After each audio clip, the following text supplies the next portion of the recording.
A'udzubillahi minasyaitonirrajim. Bismillahirrahmanirrahim. Assalamualaikum warahmatullahi wabarakatuh.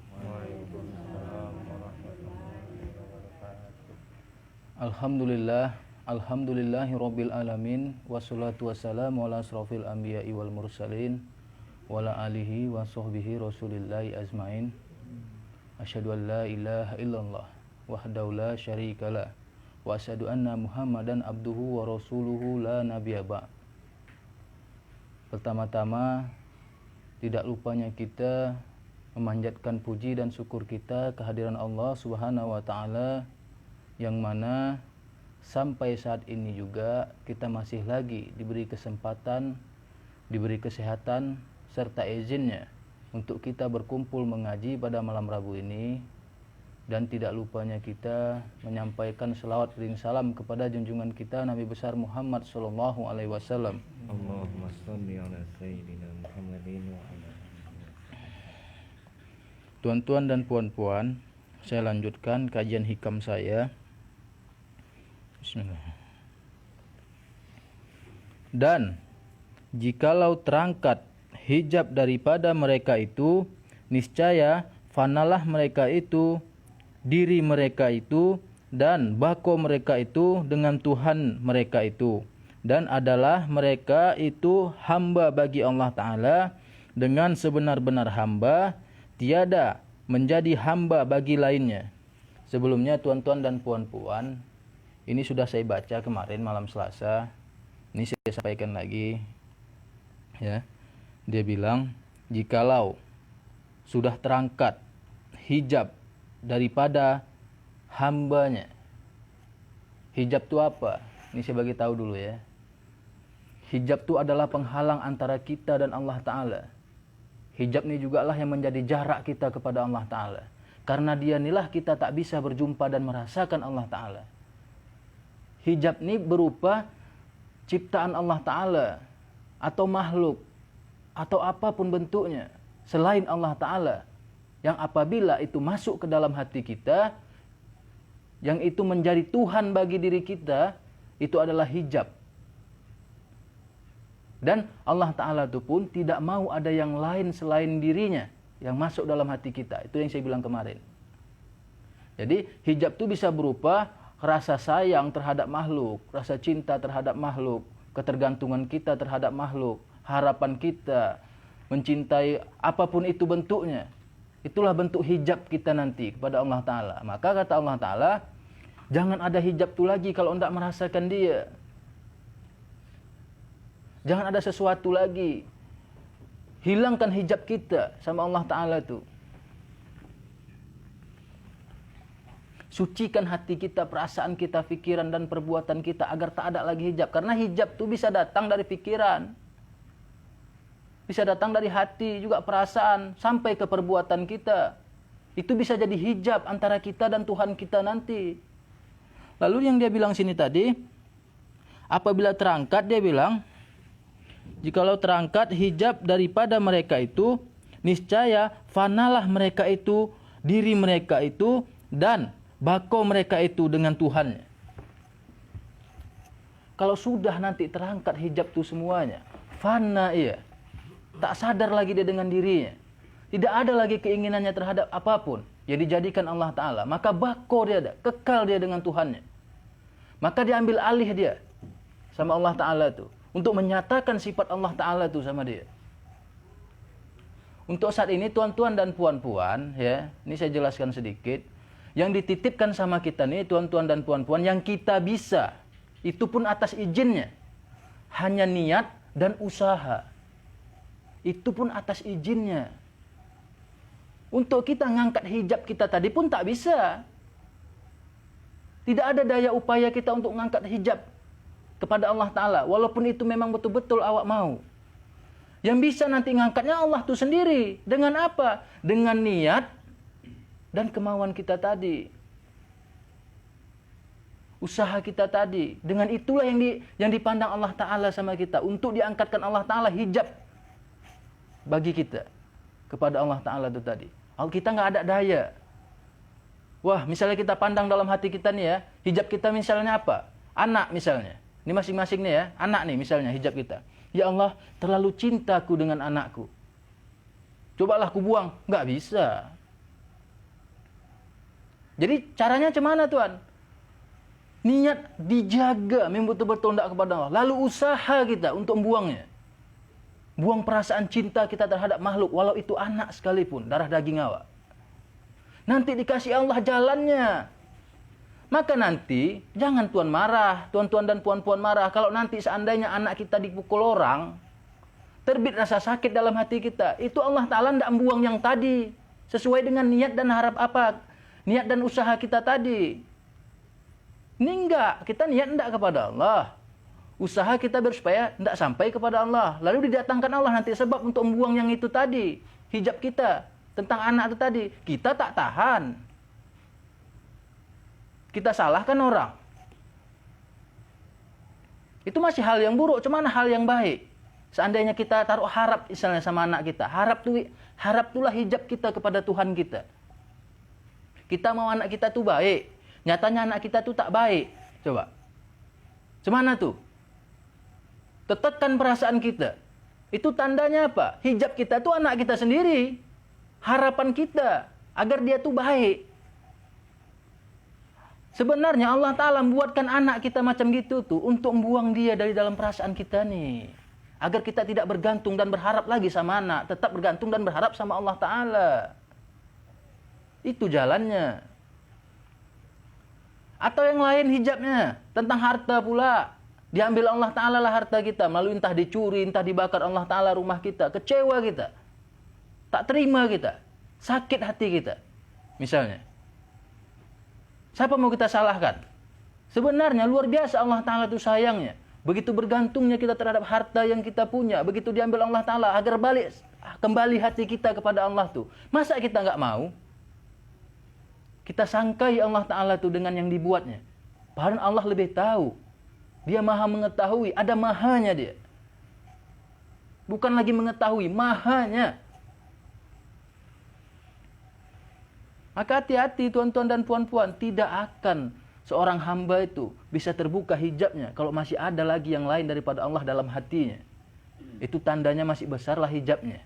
Kalau masih ada yang lain dalam hati. Walau apapun bentuknya. Tidak diperbolehkan untuk main tauhid. Cukup Allah aja dalam hati kita. Jaga niat dan usaha. Itu pun atas izin Allah Ta'ala.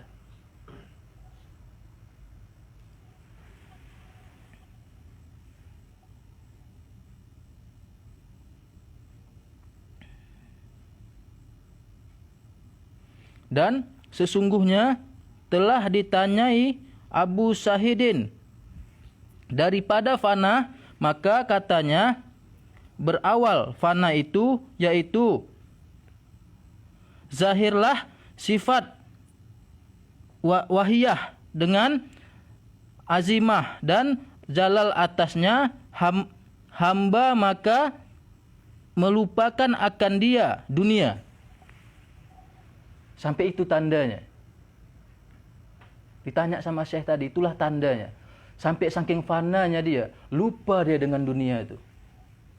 Tak tahu dia punya anak, tak tahu dia punya istri, tak tahu dia punya kerjaan apapun itu. Contohnya ada. Rodiatun Adawiyah, dia mencintai Allah Ta'ala dari lubuk hatinya. Diselamatkan dia pada saat itu. Yang menyelamatkan dia seorang ulama. Pedagang juga. Menyelamatkan dari dia untuk tidak diperkosa. Lalu pada saat itu, begitu diselamatkan, tujuanmu kemana? Ke sana, aku ada yang tidak aku jumpai. Orang yang betul-betul yang bisa didik aku untuk jumpa kepada Allah. Maka dikasihnya duit. Nah, kau pakai duit nih untuk kau ke sana nanti. Mungkin kau perlu biaya. Dibuangnya duit tadi. Tak peduli dia. Buangnya duit tadi. Koin emas pada dibuangnya. Datang dia dengan berjalan kaki. Begitu kesungguhannya terhadap Allah Ta'ala. Dia belum jumpa Allah Ta'ala pada saat itu. Cuma niatnya dan usahanya dijaganya. Bukan tak ada rayuan-rayuan bisikan-bisikan setan. Baik dari luar maupun dari dalam. Agar dia itu bisa membelok. Tidak niat dan keinginan dia lagi kepada Allah. Kita enggak. Jumpa nanti yang sedap-sedap sikit aja belok niat kita. Bergantung kita kepada yang lain. Apakah tidak besarnya luar biasa hijab kita kepada Allah Ta'ala tuh coba. Baru ditesnya sikit aja. Dinaikkannya nanti rezeki kita. Coba, udah senang hati kita. Rasa senang tuh hijab. Apalagi rasa bangga sampai sombong. Wah, adalah tunggu lela tuh. Makanya ya saya tuh tuan-tuan dan puan-puan ya, tidak dikasihnya sedikit pun dunia itu masuk dalam hatinya. Sampai dibilangnya dunia itu hanya batas telapak tangan saja. Tidak sampai dia masuk ke dalam.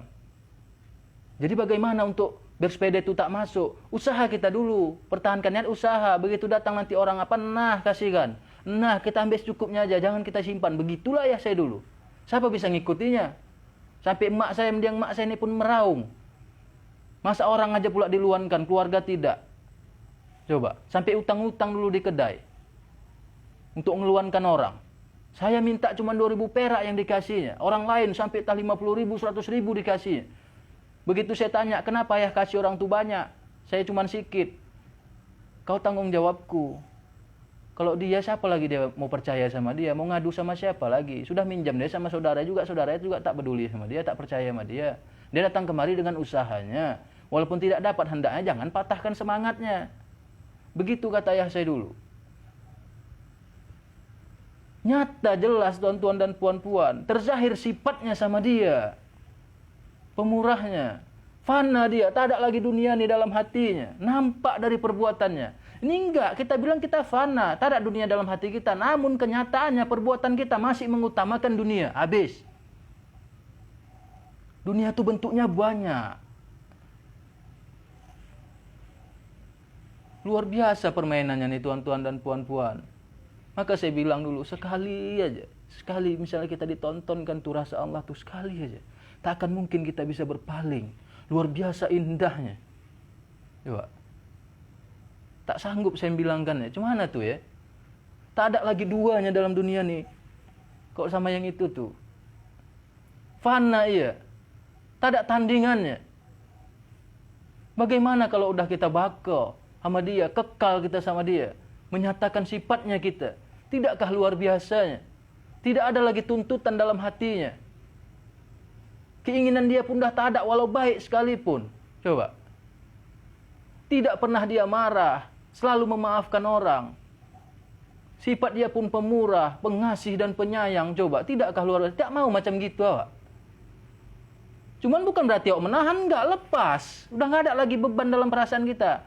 Tuan-tuan dan puan-puan ya, minta maaf saya. Tadi saya sholat, ya. Ini saya ceritakanlah sedikit. Sholat saya tadi, saya melihat diri saya ini hanya sebagai casing.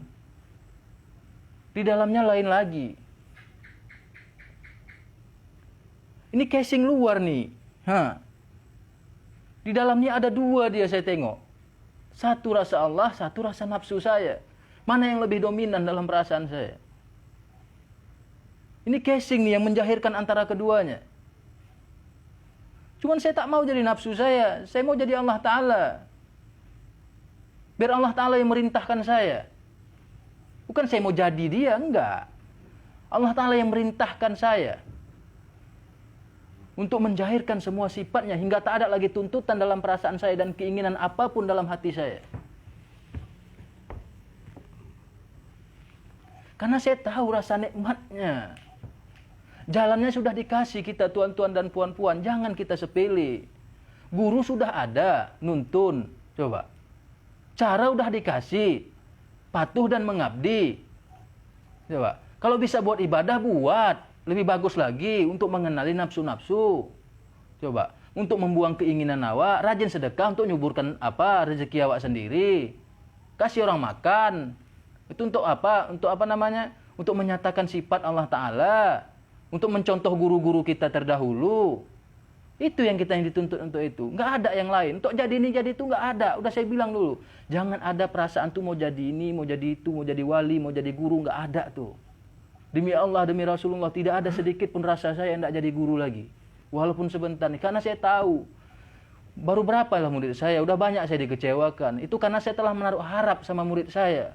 Saya berharap setidak-tidaknya dapatlah entah berapa orang yang bisa memang betul-betul dalam hatinya tunduk kepada Allah. Itu terjahirkan dengan niat dia yang setiap hari mengaji, dengan cara dia bertingkah laku, dengan sifat dia, dengan yang laporan sama saya, tidak dunia misalnya. Cuman patah semuanya. Bukan berarti nggak ada ya, ada. Cuman saya jujur, lillahi ta'ala saya tuan-tuan dan puan-puan, tidak ada sedikit pun niat saya tidak jadi guru. Kalaupun ada diperintahkan sama tuan guru saya. Tertekannya sebenarnya saya nurunkan orang tuh, bukan tak tanggung tuh. Saya harus nanggung jawab dosanya. Dunia akhirat zahir batin. Kira enak tuh. Jadi bagi tuan-tuan dan puan-puan yang ada di sini, jangan anggap sepele itu ya. Tuan guru yang nanggung dosa tuan-tuan dan puan-puan. Jadi amalkan tuh yang dikasihnya tuh. Zahirkan tuh yang dibuatnya. Contoh dia. Mungkin itu saya tuan-tuan dan puan-puan ya. Tidak banyak, mudah-mudahan bermanfaat. Apabila ada salah-salah kata saya mohon maaf. Kepada Allah saya mohon ampun.